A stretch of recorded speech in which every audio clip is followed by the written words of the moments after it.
So let me first give you just a little bit of history that's we're not going to focus a lot on, but just to talk about where we are right now. We're actually in York when York was established in 1793, and if you were to look just behind there, there's a sports field. There's actually a plaque where the old Parliament buildings used to be. And then in 1834, York became Toronto, became incorporated. East Downtown Toronto is part of a large sale, the Toronto Purchase, that happened in 1787, when Aboriginal people sold the land.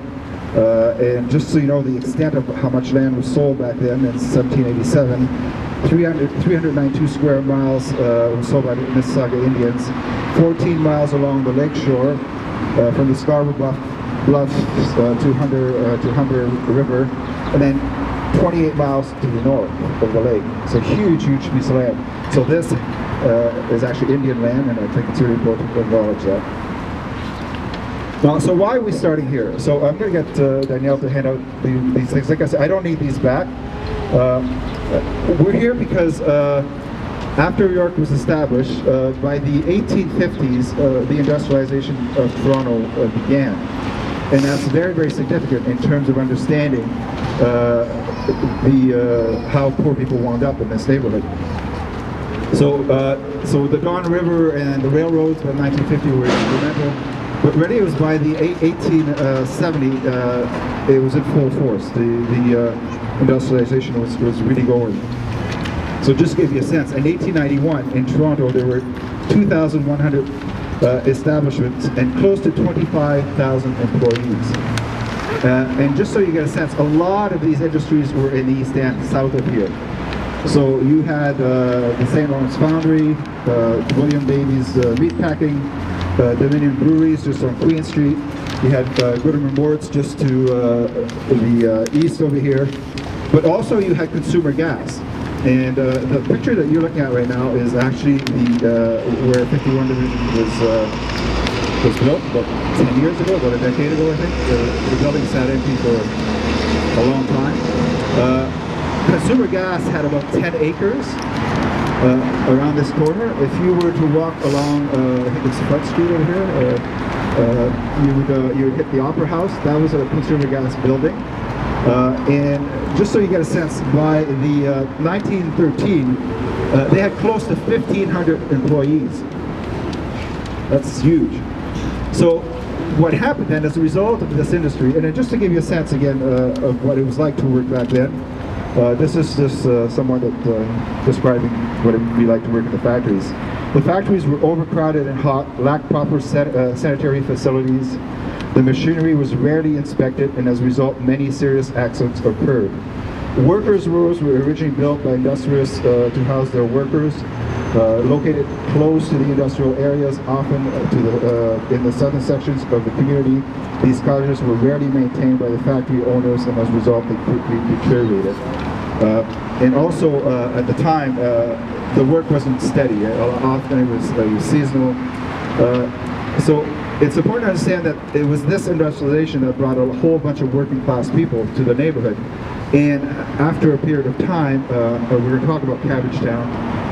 Cabbagetown developed, and a lot of people living there would be making their way. So you'd be getting up in the morning, and you would see, hundreds, if not thousands, of people making their ways to the factories and then back to their places of work, back home. So the industrialization of Toronto is significant because it's what brought a whole bunch of people. But along with a whole bunch of people coming to work, there was also a lot of people who didn't find work. And we're going to talk a bit about that as we move along. So our next step now is we're going to make our way to the St. Paul's Catholic Church. So I don't know if people know the area, but just walk straight up to Queen Street from here. And then you go to your right, and you'll see there's a big monument there around the Irish that died, and we'll just stop in front. So the first thing I want to talk about is what happened in 1792. In 1792, Upper Canada needed to adopt civil laws from England so that they could govern. And at the time, England had poor laws that had been around for almost 2 centuries, dating back to 1601. And the government of Upper Canada, Simcoe and his friends, when they introduced the civil laws, this to say. So the final clause in the Act of 1792 states that nothing in this Act shall introduce any of the laws of England respecting the maintenance of the poor. This is very, very significant, right? Because these laws were what dictated what the state's responsibility was towards its poor. But they rejected these. They said, we don't want these laws. Which meant that for a long, long period of time, for over a century, the maintenance of the poor was left to rich industrial people and merchants, and also to charities like churches and stuff like that. So the wind's over strong, and that's very significant, as we'll see as we go along, because the wealthy people who lived in this neighborhood up until the First World War and up until the Great Depression had a lot of influence in terms of the policies of the poorhouses. Just so you get a sense again of why, and the House of Ministry, by the way, is was always a charitable organization until it closed its doors in 1948.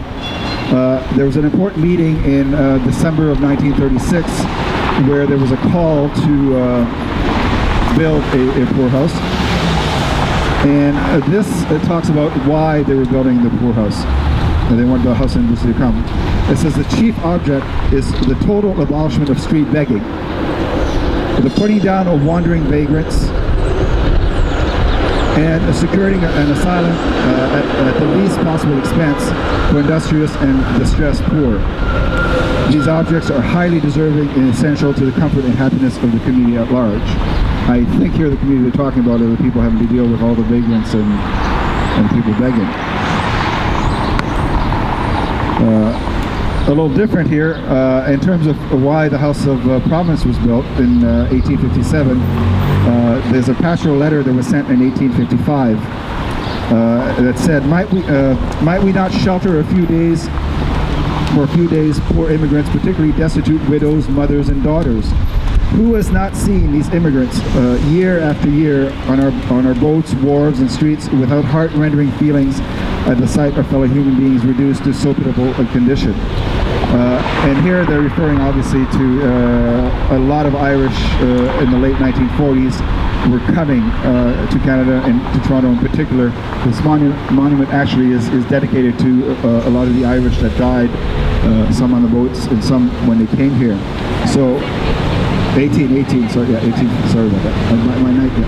So in the 1840s. So, and so obviously from this, again, letter, there was a lot of visible poverty back then that people could see. Now, not everyone shared these views. There was a lot of prejudice against the Irish. This appeared in the Globe in 1857. Irish beggars are met everywhere, and they are ignorant and vicious as they are poor. They are lazy, improvident, and unthankful. They fill our poorhouses and our prisons. A lot of discriminations and prejudice that were there against Irish. There was a lot of resistance against building poorhouses in Ontario. As a matter of fact, by 1972, there were only 4 poorhouses in Ontario that I knew of. There were 2, the House of Providence, the House of Industry. Hamilton had a House of Industry, and Kingston had a house of, I think it was called a House of Refuge. Again, to give you a sense of how serious this prejudice was and what kind of objections there were to building these poorhouses. This is from 1874. Promiscuous almsgiving is fatal. It is the pet process for the manufacturing of pauperism. A poor law is a legislative machine for the manufacture of pauperism. It is true mercy to say that it would be better that a few individuals should die of starvation than a pauper class should be raised up with thousands devoted to crime and victims of misery. And just so you know, this is not uncommon to find this kind of stuff back then, and also later on. This prejudice and discrimination is visible throughout the history of the neighborhood. And by the way, in my 25 years of working in downtown Toronto, we've seen major battles around, for instance, panhandling and squeegeeing and stuff, where these kinds of comments are made. Now, before, so let me just give you very quickly. The House of Ministry and the House of Province had three main functions. One of the functions that they had was that they housed widows and their children, the sick, the elderly. As you can see from the House of Providence, it was a much larger building in terms of the number of people they took. And the House of Ministry also did that. And just a footnote also around the House Industry. The House Industry was actually built was here for about 10 years on Shooter Street up until 1848. But in 1848 it moved to Elm Street. And actually the more recent picture of the House Industry you have there shows the facade that's still up there if you walk by Elm Street. So that's where it moved, and it was there for almost 100 years. The second important thing that the poorhouses did is they handed out what we call they call back that outdoor relief. This is basically the history of welfare in Toronto. So people would have to go to these institutions, and they would have to get their they would get coal, wood, they would get bread and soup or groceries. The third thing, and when we talk much more about this later on, is they had a casual ward, which was essentially back then a hostel, and the House Industry, it was very significant in terms of its role in terms of how it perceives the vagrants and so-called tramps that were coming to the city. And when we get to Dundas and Sherbourne, where All Saints Church is, we're going to talk a lot about the casual ward. I don't want to say a lot about it right now. The House of Industry was the main poorhouse in Toronto at the time. It was the most powerful institution until 1933. And what happened in 1933 is, because of the Depression, there were some 25,000 families receiving outdoor relief. The city decided at the time that they wanted to take over control of the poorhouse outdoor relief, primarily because they were funding a lot of it.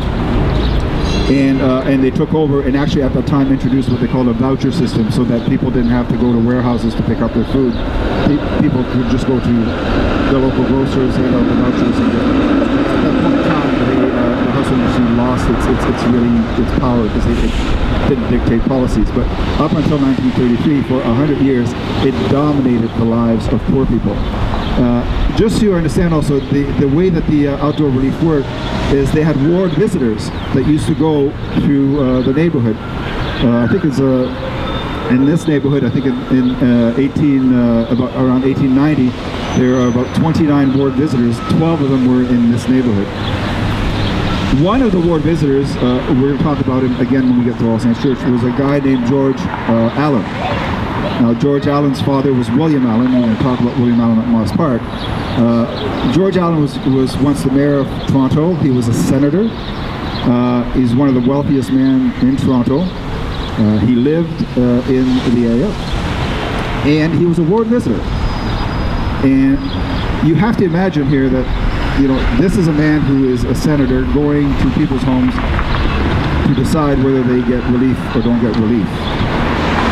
It's quite a thing to imagine, actually, you know, having lived on welfare, and imagining a senator or a mayor coming to your home and looking at you and saying, well, so, and these were the kinds of people that the House of Industry was recruiting in terms of ward visitors. There are people from Gordon Wards that were ward visitors, a whole bunch of them. So the last thing I'm going to read is just give you a sense of what the conditions were like in the casual ward of the House of Industry in 1887. By then, they'd actually built what they called the Wayfarers Lodge that could hold, I think, 150 people, maybe. And this is a description of what the conditions were like at the time. Have the readers ever looked into the casual wards of the House of Industry of the city after 9:30 in the evening? The casual wards referred to are not models of comfort. They are not provided with beds of any kind. They are kept warm and clean, but the hard boards on the floors are all they have for beds, and a range of boards are little raised for pillows. There is a combination for about 120 to 130, that is to say there is floor room for such. Last Saturday night there were 125 and there was nothing abnormal about the number. They were lying as thickly as herring in a barrel.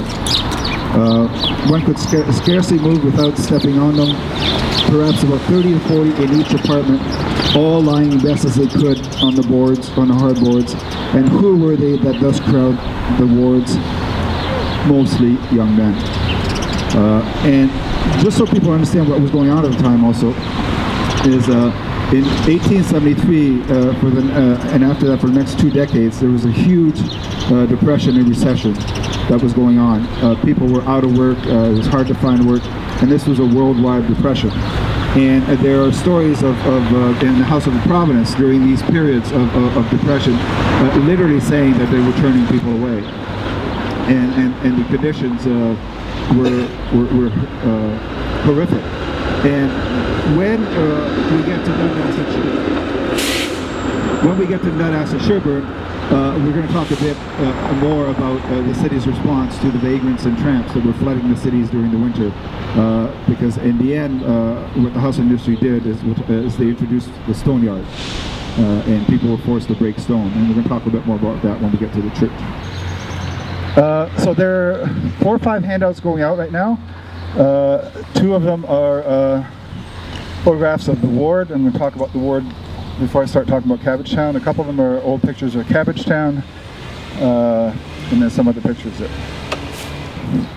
So earlier I talked about the fact that when the industrialization of Toronto happened, a whole bunch of people began to build little cottages and stuff so that they could be closer to work.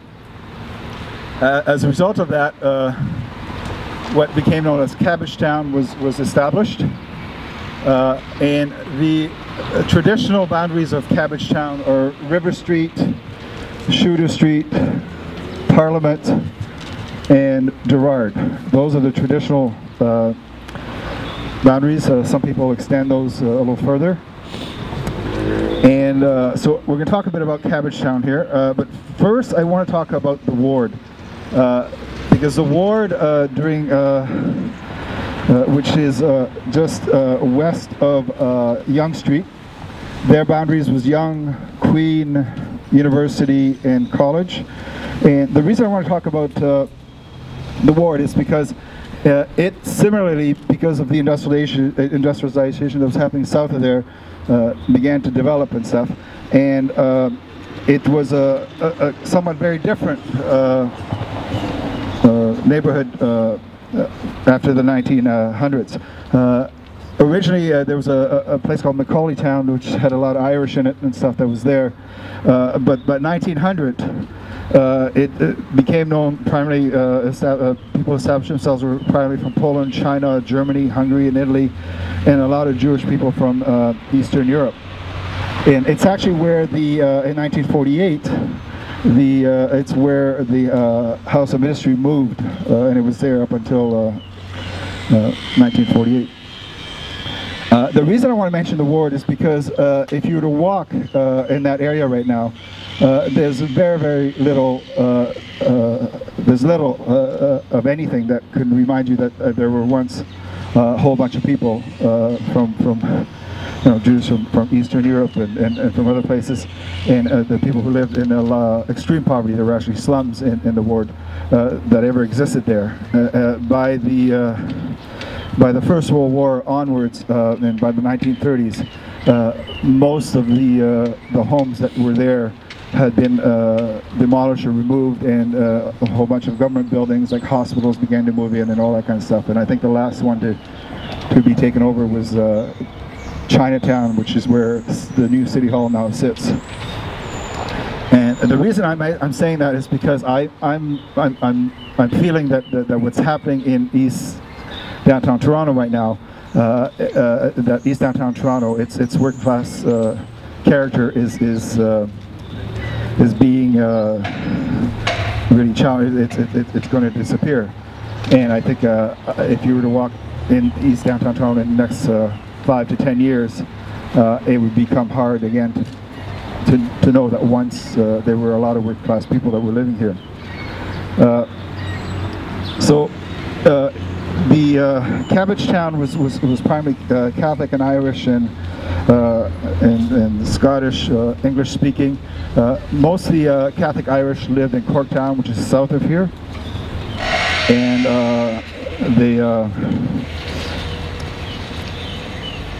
this is a description of Cabbagetown in 1900. I think there were close to 10,000 people living in Cabbagetown at the time. Daily living meant coping with the common facts of Cabbagetown existence. The drab environment blemished by industrialism. Drabness appeared in the monotonous little streets of box-like, meagerly built homes. Blight stemmed from the dirt, debris, and fumes from the factories close at hand, their industrial dumps and coal heaps, not to mention stockyards, livery stables, cow barns, and all their garbage. Some of these offenses were right in the district, so some of the factories are right in Cabbagetown.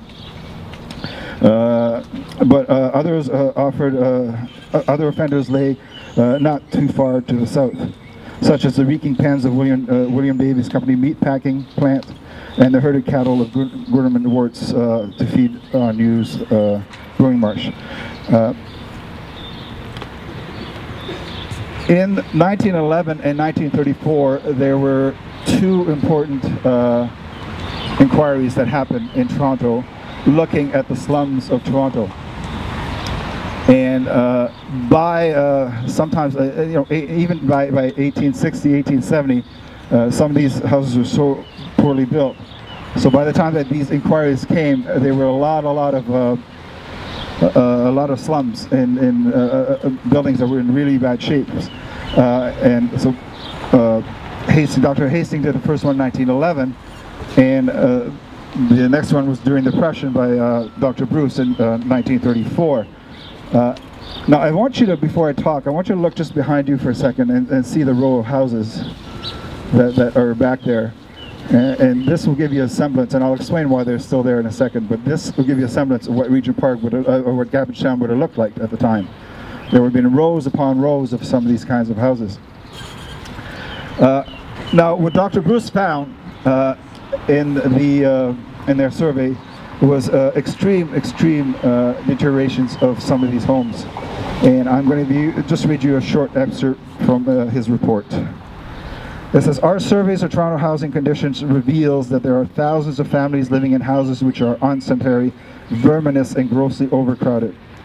The majority of these families have to put up with walls which are damp, or roofs which leak, with holes and cracks through which the wind and rain enters at will. Because the warmth of the house must usually depend upon a single stove, the inhabitants have only one well-warmed room for the winter. Not a few of our visitors' reports tell of toilets, even inside toilets, being frozen up in cold weather. Of the kitchen sink being turned into a chunk of ice. Of children being ill or ailing all the time. Of armies of rats and plagues of bugs and cockroaches infested not only single houses, but sometimes whole rows. Overcrowding persons in the houses is one of the most serious and distressing features of the slum problem, usually associated with the practice of taking boarders and roomers, often out of financial necessity if rent is to be paid. So extreme deterioration of the buildings, people living in utter poverty, and these conditions were literally not dealt with until after the Second World War. The solution that Bruce had to this problem was to demolish and get rid of all the industries that were in Cabbagetown. So he said, we have to level the whole area.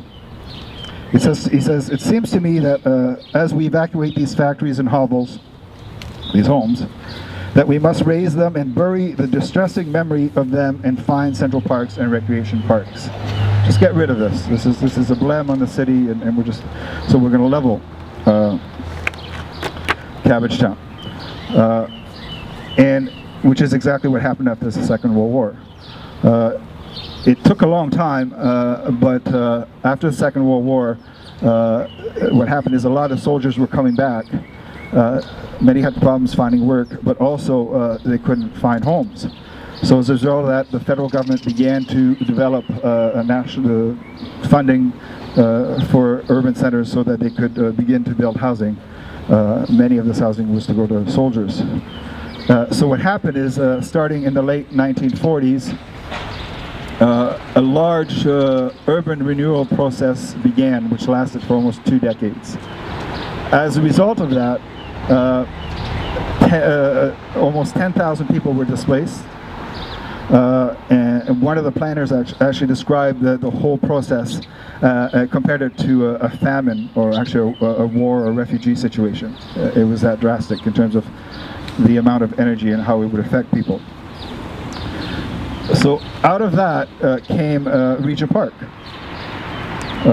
When I first started to do this walk, I could actually point to Regent Park behind me. I can't anymore. There is a bit of Regent Park still over there, but you have to go to the north.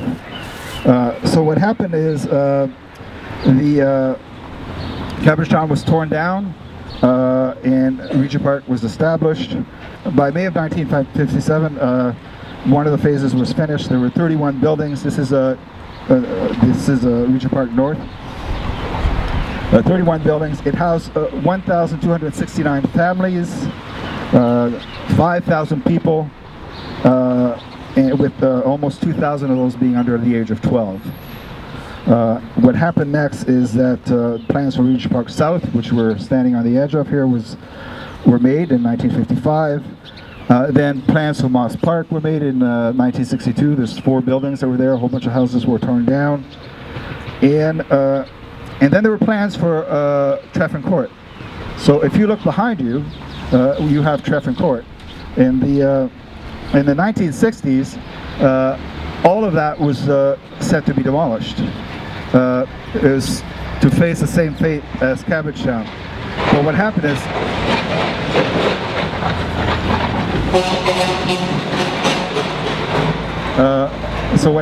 there was a huge battle that occurred where people fought to save their homes and to stop the urban renewal. John Sewell was one of the main people involved. There were other people that were involved, and they won. And as a result of that, many of the houses that were due to be demolished were not demolished, and we can actually point to some of them and stuff. But what we have today, though, in the present day, or starting about 2006, is we have, again, a similar process where the City of Toronto has decided to demolish all of Regent Park and build what they call a mixed neighborhood. I'm not going to get into the whole mixed neighborhood issue right now because I have a lot of issues with what's happening in Regent Park right now, like serious issues. But if people come this afternoon, we can talk about that unless people have questions. Okay, so we're in Moss Park right now. So I'm going to start just a little bit of brief history about Moss Park. There's some handouts that are going out right now. One of the handouts is the home of William Allen. William Allen actually owned 100 acres of land that went all the way to Bloor Street, this boundary, Sherburne over here, George Street over here, and Queen Street.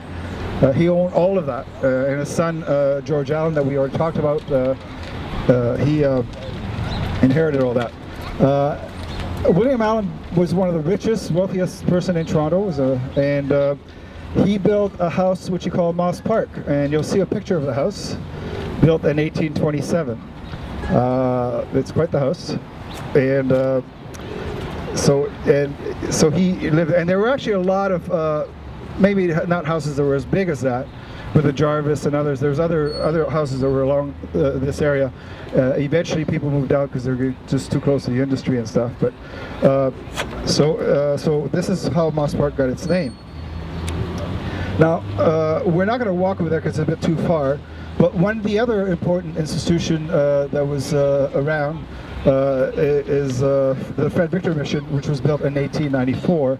And there's a picture of the first building when it first came, but it still sits on the corner there. It doesn't look the same, but it's at the corner of Jarvis and Dundas. And the reason, again, this goes back, it was built by Art Massey, the famous industrialist and philanthropist that built Massey Hall and others. And this gets back to that whole issue of how it was the industrialists that were responsible to begin to try and take care of the poor. The slogan or saying for the Fred Victor Mission for up until after the Second World War was soup, soap, and salvation. There was, during that period when, before the First World War and after the First World War, there was a lot of discrimination and prejudice against the men who were coming to use those services. Very quickly, one of the superintendents categorized the men who came to the Fred Victor as the tramp, the drunkards, the wretched, unfortunate victims of vice, laziness, and intemperance. Another one, Superintendent Shore, felt that 9/10 of the men who came to the free supper were professional paupers, fakers, who were taking advantage of the generosity of the mission supporters. Another superintendent says, speaking about the men with whom he worked, what awful specimens of humanity they are, speaking generally, the offscoring of society, tramps, criminal, outcasts, wrecks, living pictures of awfulness of sin. Again, these kinds of attitudes dominated some of these institutions, and these were the people that ran the institutions. We're going to move up a little bit, just around the time that, well, beginning in the about 1860 onwards, maybe a little bit before that, the police used to take in vagrants, tramps that used to go, or unemployed, could actually go to the stations and actually get shelter for the night. And they actually kept records of this, how many people stayed and that kind of stuff. So I want to give you one of those important stats that came out that I found the first year into the war. So in 1915, Toronto police reported that 10,569 people were sheltered in police stations. In 1916, Toronto police reported that 368 were sheltered in police stations. All of these men that were using these services, the house of industry, were going to Fred Victor, were using the shelters and soup kitchens and stuff, went to war. They were going up for war, but in terms of, you know, when they were having a hard time being unemployed and stuff, it was somewhat of a different story. By 1925, the Toronto police reported that a record 16,688 people were sheltered in police stations. The veterans had come back from war. Many of the people were actually, the veterans were the ones filling in these cells and the ones filling these shelters like Maxwell Megan, the House of Ministry and others. I want to talk just briefly about the Great Depression because during the Great Depression, and this is the stuff that interests me the most, there was major organizing going on in this neighborhood. So in 1932, there was a man named William McKnight who actually got in trouble. He was staying at the Fred Victor shelter. He wasn't happy with the food. He threw the ticket on the floor. He was kicked out. And then he went over to the Seton House and was kicked out again. Eventually, he said he was going to go to the mayor's home to protest. And the police took that seriously because over the last couple of weeks, there were unemployed that were going to the mayor's home to complain about their situation. This is how McKnight is described in the paper. McKnight is reported to have complained constantly about the treatment of food he received at unemployed hostels, reported the Star. He is accused of refusing to do fatigue work, that is the labor test required at all hostels. Inmates in turn to have, and also in turn to have attempted to arouse discontent among his fellow inmates. So this guy, William McKnight, is one of the main organizers going to the shelters, trying to organize people in soup kitchens. He goes the next day to the mayor's office, and the commissioner, Commissioner Laver, who's the welfare commissioner, is there also. He gets into this argument with the mayor. The mayor tells him that we have no responsibilities, it's obligation to take care of you, which he was correct when he said that, because at that time there's still nothing clear in the books. And when McKnight refused to go to the House of Industry, the mayor called in 2 detectives, and McKnight was arrested. And the reason he was arrested is because he was an immigrant, and he was on relief. And if you were on relief and an immigrant during that time, you could get deported. And particularly if you were an agitator, it was a big problem. There were huge movements. In 1935, there's a place called the Labor Temple just on Church Street, just south of here. I won't read the quote, but basically over 1,000 unemployed men living in the hostels gathered in there to talk about the conditions of the House of Industry, and also a place called Wellington House, which was around only for about 10 years during the Great Depression, but where the conditions were really outrageous. Maybe I'll just read you a short part. This is them describing conditions. They described the Wellington House as a fire trap and a hellhole. Toilet accommodation in the basement. Toilet accommodation is in the basement, and night pails are used. Then men sleep on cots without mattresses or pillows. They are allowed 2 blankets, and if they wish to keep a wire mattress, they must fold a blanket under them. They must walk up 5 flights of stairs in their nightshirts after having put clothes in the fumigator and had a bath. A short while ago, 1 man died, and a number of other men have received the same treatment and are now dead. It says there are men in the building who have tuberculosis and other infections mixing with 640 men in the building. Serious overcrowding going on, and it goes on in terms of the conditions. There's another picture that you'll see of a bunch of homeless men that are getting into a truck. In the summer of 1935, on August 1st, almost 1,100 men were kicked out of the hostel system. And actually many of those men would have lined up that morning across the street from the shelter over here. This is an account of what happened that morning. And why this was happening is because the province every summer would not give relief to the unemployed. They expected the men to leave the city and go look for work in the farms and that kind of stuff. Dazed, unbelieving groups of men walked out of the Salvation Army hostel, Sherburne Street today, to face a world of black storm clouds. Maybe a day like today, I don't know. And relief officers which would no longer issue them aid. Nearly 250 who have been quartered there by the city were informed last night that due to the new provincial regulations that their board and lodgings could no longer be guaranteed. The men stood about in Moss Park across the street waiting for something to happen. We are supposed to start out today and look for work on farms which aren't within 10 miles of this place. What do we do about breakfast? Most of the 1,100 men affected in Toronto were notified at the relief headquarters at the Stewart building yesterday that they must vacate hostels. It goes on. The CCF, the Cooperations, come on, help that one. Cooperative. The CCF, remember, I can't remember how, it's the old NDP party. That's a Commonwealth Federation, yes. Organized, and they actually set up shelters for the next 3 days and food for the men that couldn't, that were kicked out. The issue or the problem of overcrowding and people being found on the streets continued. And in 1937, just before the breakout of the Second World War, you'll see an article which says 500 men and 2 women with no beds sleep out. Actually, the numbers was close to 1,000 to 1,500 people were on the streets, not able to find shelters. So that if you went to places like Allen Gardens, Queen's Park, Moss Park, St. James Park, those parks were packed with people in terms of not having shelter, not able to enter the hostels.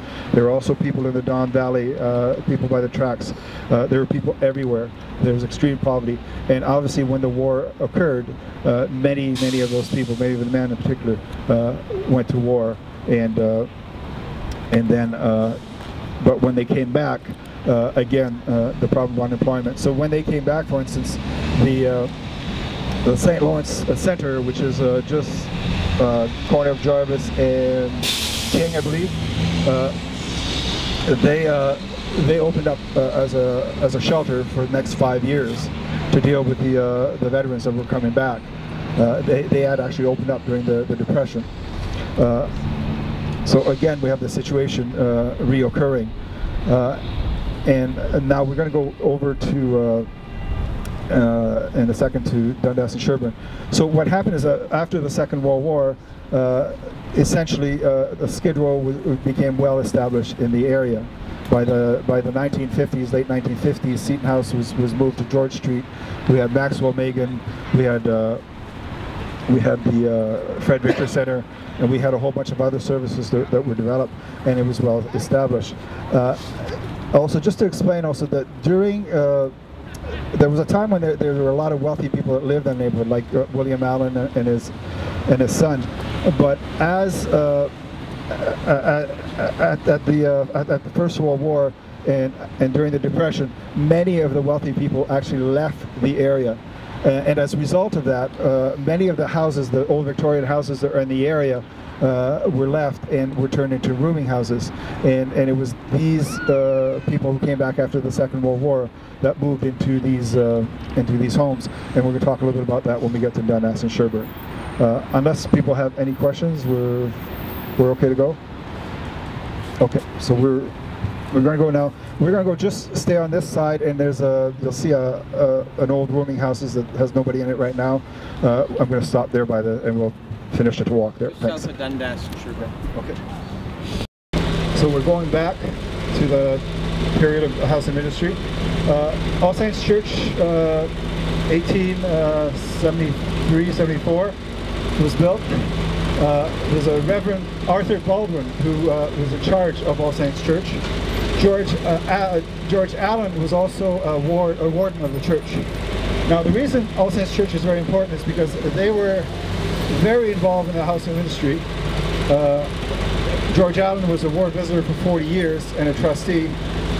Arthur Baldwin was a trustee for a good 30 years.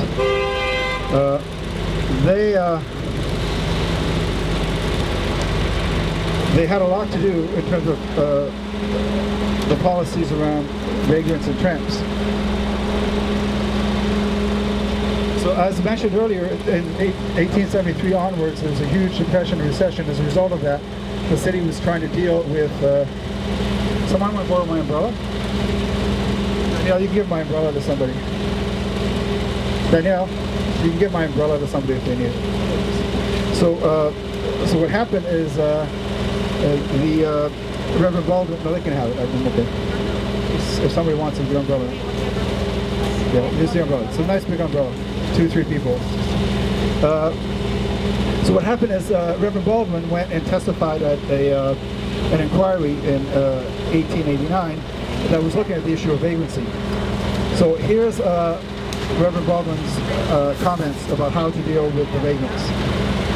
It says, it is the subject of vagrancy generally that we came to speak about. Now our difficulty is this. People can hear okay? Our difficulty is this. We are obliged to take vagrants in every night, as we do not wish to have anybody in the city in Toronto begging for lodgings. It seemed a great pity that these people should be allowed to go in and dwell on our casual wards and do nothing but cut the little wood, as we insist them doing. These men are like bees. They go out through the country in the summertime, and they are a great curse to the Canadian farmer as they are to us in the wintertime. I do not see how we can get rid of them if we continue to give them charity. To keep them in comfortable quarters and allow them to live in idleness is not the way to get rid of them. So the policy was to develop, the policies was to develop labor tests that would get rid of the people who were coming to the city. In 1895, they introduced the stone yard, and the men were expected to break stone for their shelter and for their food.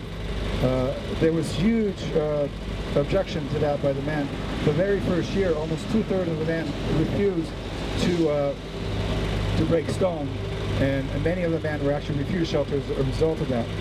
Over the next 2 decades, the unemployed organized around this labor test.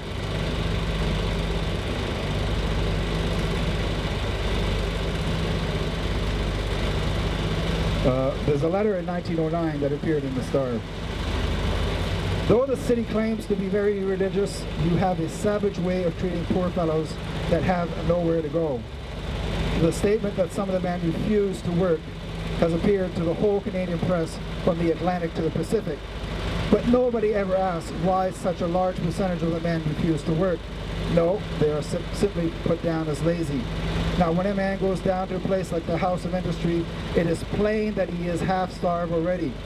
There he gets bread and some warm water called tea at night and in the morning. Most likely he will not get a bed the first 3 nights, but will sleep on the floor with hardly any room to turn. When he gets up in the morning, after what little sleep he had been able to get, he is required to break a lot of stone. The quantity of stones to be broken will take a man used to it 3 hours, but a man not used to it 6 hours. 6 hours hard work for a bit of dry bread and a rest on the floor. It's clear that this, and the letter is signed unemployed, it's clear that this man had been through the House of Ministry and the way he talks about it.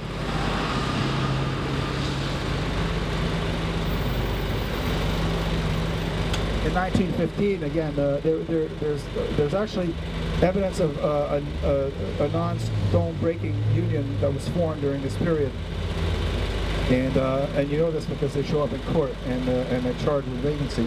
The last quote around this period that I'm going to give you is from a guy named George Buss, who's in front of a magistrate in court, who's just been arrested for refusing. Yeah, sorry, Daniel. I don't want. Come closer. Can people hear me at the back at all, or are you okay? Yeah. Well, come. Yes, there he is. So this is George Buss in front of a judge after being charged with vagrancy for not refusing to break stone. The judge says, you refuse to break stone. Buss says, that is correct. Oh, I see, you are one of those who has come to the conclusion that somebody has to support you. Oh yes, said Buss. Do you refuse to crack stone for your meals? Yes, and there are lots like me. And you sleep at the police station? Yes, with hundreds of others. This is just before the war again, just as the war broke out. Have you hunted for work? I certainly have. Yet you refuse to work for your food. That's one way of looking at it, your way. So here we have a very defiant, unemployed man, probably an organizer, in front of a judge, really saying that what is happening to them is not just, and they're fighting back. So during that period, again, they organized during the 1930s, and we're going to move now to 1965 and we're going to end there. So by 1965, 1960, the Skid Row is well established in the area. And actually, we are standing right now in the heart of Skid Row. Dundas and Sherbourne right now is one of the main centers. 2 important things happened in 1965. The first is that after all of the wealthy people having left the downtown core, many began to return down to this area and began to buy up some of the old houses. And as a result of that, we began to lose a lot of the rooming houses that were in the neighborhood.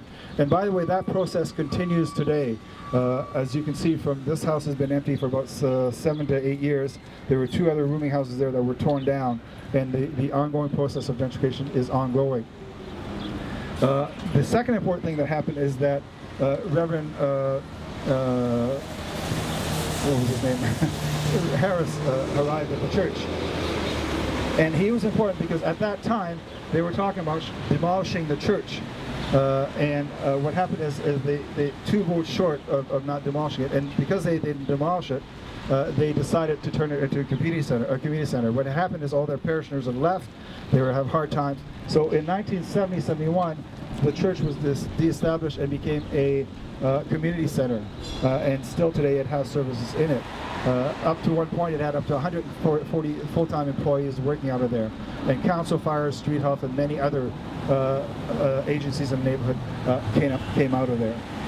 And I'm going to stop there because this afternoon, if it's not raining like this, I guess we're going to talk about what happens later on in terms of the tensions that exist between the new residents that come in and the services that are here, and the gentrification of the neighborhood that is ongoing.